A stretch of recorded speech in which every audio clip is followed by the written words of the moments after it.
जयपुर, भारत का वो गुलाबी शहर जो अपनी राजसी शान, ऐतिहासिक मॉन्यूमेंट्स और बेमिसाल कला के लिए दुनिया भर में मशहूर है। और सोचो, इससे बेहतर बर्थडे सेलिब्रेट करने की जगह और क्या हो सकती है। मैं आई हूँ जयपुर 3 दिन के सफर पर, बिना किसी प्लान, बिना किसी आइटिनरी के। अब देखते हैं इन 3 दिनों में क्या मैं इस पूरे पिंक सिटी को एक्सप्लोर कर पाऊंगी या नहीं। तो जयपुर में मेरा फर्स्ट दिन हाफ डे ही था, क्योंकि मॉर्निंग में तो I had just reached Jaipur, but it got too interesting. Specially आप अगर फीमेल ट्रैवलर हो तो बहुत ध्यान से सुनो। जयपुर में बहुत वैरायटी के मार्केट्स हैं। ज्वेलरी के लिए जौहरी बाजार, लेदर एंड टेक्सटाइल्स के लिए बापू बाजार, ट्रेडिशनल जूतीज के लिए नेहरू बाजार। तो हमने सोचा कि आज सिर्फ शॉपिंग करते हैं, तो 3-4 बजे तक रेडी होके we went out to Nehru Bazaar first. And यहाँ मोजी का कलेक्शन वाज जस्ट अमेजिंग।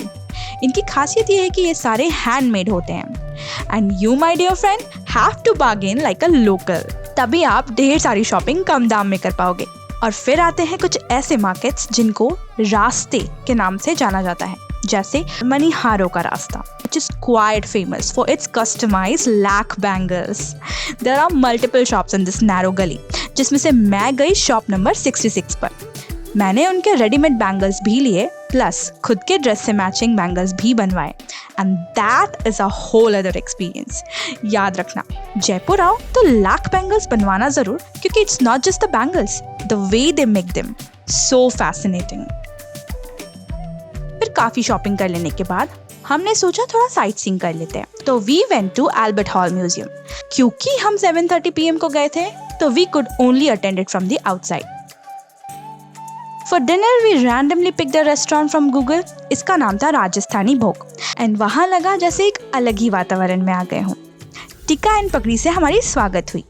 मुझे मिला दाल बाटी चूरमा थाली, जिसमें सब कुछ अनलिमिटेड था, और एम्बियंस के लिए they played some beautiful Rajasthani song. And this is how we ended our day 1 in Jaipur.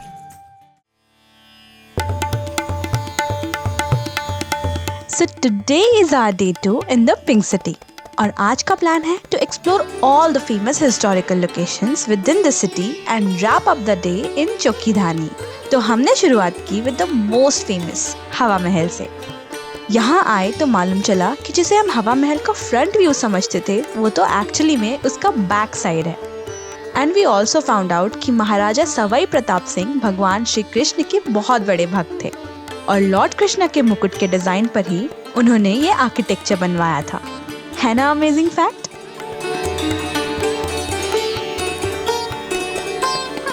इसके बाद हम पहुंचे सिटी पैलेस, जो कि हवा महल से सिर्फ 500 मीटर्स की दूरी पर है।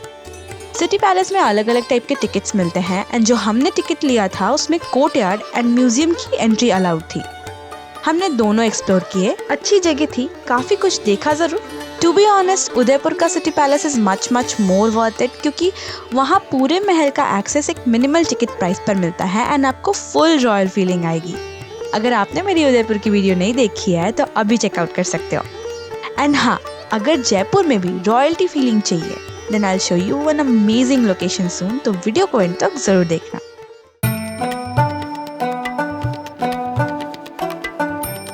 इसके बाद हम गए एक साइंटिफिक लोकेशन पर। ये है जंतर मंतर।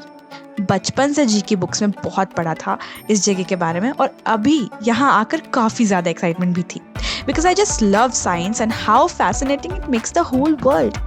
इसलिए यहाँ गाइड लेना बहुत ज़रूरी है, नहीं तो आपको कुछ समझ नहीं आएगा। यहाँ अलग अलग टाइप के टोटल 19 एस्ट्रोनॉमिकल इंस्ट्रूमेंट्स बने हुए हैं, which are use for astronomical observations and reading local time. City के सारे लोकेशंस एक्सप्लोर कर लेने के बाद अब बारी थी सिटी के बाहर जाने की, because we went to experience a traditional Rajasthani village at Chokhi Dhani. Jaipur city से 20 किलोमीटर दूर सिचुएटेड ये एक ऐसी जगह थी जैसी दूसरी जगह मैंने कभी नहीं देखी थी। यहाँ की टाइमिंग्स है 5 PM ऑनवर्ड्स, और यहाँ आपको बहुत कुछ करने को मिलता है। सबसे पहले राजस्थानी स्टाइल में उन्होंने स्वागत किया आरती एंड टिक्का के साथ, एंड उसके बाद हमने डिनर बुकिंग की, जो कि 1000 रुपीज पर पर्सन में हुआ। बुकिंग के बाद हम जैसे आगे बढ़े तो हमें दिखा पूरा राजस्थानी विलेज व्यू, जो देख के बहुत मजा आ गया। कई सारे फूड स्टॉल्स थे, गाना बजाना, डांस गेम सब कुछ चल रहा था। मतलब एकदम वाइब्रेंट माहौल था। मैंने कंचे खेले, कठपुतली का शो देखा, बायोस्कोप देखा, मैजिक शो भी देखा, लेकिन फिर भी सब कुछ अटेंड नहीं कर पाए, इतना कुछ था यहाँ पर। फिर आई बारी डिनर की, तो हमें एकदम विलेज स्टाइल में नीचे बैठाकर पत्तों के प्लेट पर ऑथेंटिक राजस्थानी फूड सर्व किया गया, जिसमें थी 4 तरह की सब्जियां, लहसुनी चटनी, मकई का रोटा, चपाती, मक्खन और दाल बाटी चूरमा। खाने के बाद थोड़ी देर रेस्ट किया, देन हम वापस आ गए मेन सिटी में और फिर डे 2 को रैप अप किया with some refreshment drinks and majestic view of Hawa Mahal from the tattoo cafe.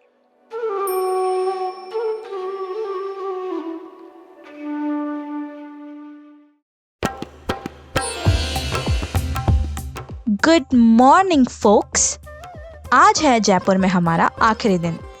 Since we have explored all the famous locations within the city and shopped in local markets as well, अब वक्त है कुछ royal locations explore करने का। So we started our day from गैटौर की छत्रियाँ। ये एक ऐसा क्रेमेटोरियम है जो राजस्थानी और मुगल आर्किटेक्चर का एक खूबसूरत ब्लेंड है। इसका लोकेशन इतना सीनिक है जिसके कारण ये और भी फोटोजेनिक लगता है। मैंने यहाँ काफ़ी अच्छा टाइम स्पेंड किया एंड फिर हम निकल गए अपने अगले लोकेशन की तरफ।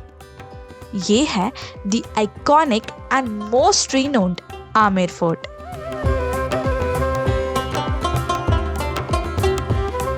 पुराने टाइम में when Amer was the capital of the Kachhwaha Rajputs, ये फोर्ट बनाया गया था as the royal residence for the ruling family. जब आप अंदर जाते हो, you get to see amazingly designed complexes like Diwan-i-Aam and Sheesh Mahal. किस लोकेशन पर उस टाइम पर क्या क्या हुआ करता था, रूलिंग फैमिलीज यहाँ कैसे रहा करती थी और कैसे this whole fort was connected to the Jaigarh fort through underground tunnels, every little detail you will get to know only if you hire a guide here. Jaipur में 2 ही तो लोकेशंस है where you will need the guides, एक जंतर मंतर और दूसरा Amer fort.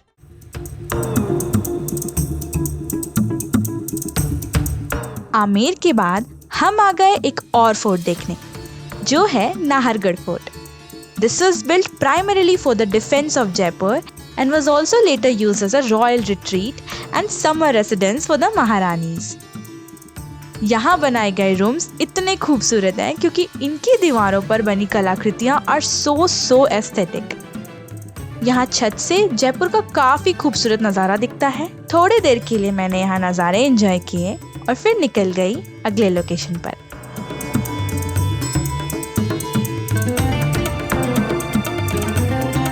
शाम को city में वापस आते वक्त we stop for a few minutes to see the Jal Mahal, which is a very scenic location.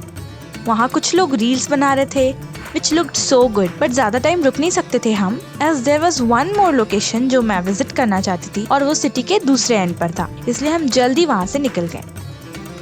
करीब 40 मिनट्स की जर्नी के बाद we reached our last spot for the day, which is a very Instagrammable location. This is पत्रिका gate. Not a historical location, but very vibrant. The only thing I will suggest is do not come here in the evening if you want some peaceful time. Try to come early in the morning. तो जयपुर में हमारा सफर यहाँ खत्म होता है। सच ही कहते हैं कि जयपुर और यहाँ के लोग Pinterest और एस्थेटिक्स तब से जानते हैं जब ये दोनों वर्ड्स एग्जिस्ट भी नहीं करते थे। अपने देश के इतने खूबसूरत और रॉयल लोकेशन को एक्सप्लोर करके मेरा दिल गार्डन सा हो गया। And I would recommend you all to come here this winter season. You will definitely love this place. अगर कोई डाउट्स हो या वीडियो अच्छी लगी हो तो कमेंट करके जरूर बताना and do hype and like my video to help me grow guys. मिलते हैं फिर एक नए वीडियो में, तब तक के लिए keep exploring with summer safari.